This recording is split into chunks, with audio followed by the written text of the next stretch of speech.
энэ уушиг маань 2 дахь сургалт маань болж байна. Тэгээд анх ер нь жоохон бодлогогүй орж ирсэн хүн байгаа.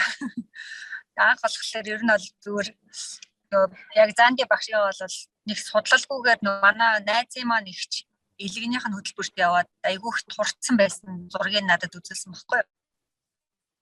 Тэгээд тэрийг хараад биш нөгөө 2 ойрхон төрөөд өөрийнхөө байсан хэмжээнээсээ 20-30 жилээр нэмэгдсэн хүн маа. Тэгээд одоо баг Facebook дотор байгаа бүхэл хөтөлбөрт холбоо бүртгүүлж ордог гэдэг шиг. Тэгэл яг тийм хөнгөн сэтгэлээр анх бол орсон.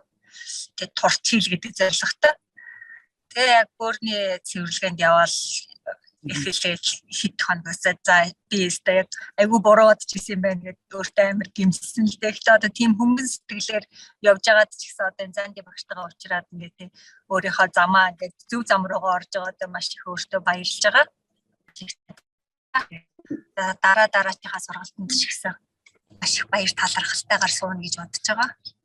Тэгээд өөртөө бол одоо жин чухал биш юм аа. Хамгийн гол нэр байх нь хамгийн чухал юм гэдгийг одоо ясмаханда тултал ойлгож авсан байгаа багш. Одоо амжиханда болон багштай баярлалаа гэж хэлье. За баярлалаа. Одоо ер нь бие болоо сэтгэл нь ямар байна их чарлаа. 2 хөтөлбөр суучлаа тий. Тэгэхээр энэ дараа бол нэлээд их тэнд орж ирж байгаа. Тэгэл би ч нэр энэ дурал болохгүй штий гэдэг ай боддог болсон. Тэгэхэд надад бол маш их эерэг талаараа айгүйх нөлөөлж байгаа.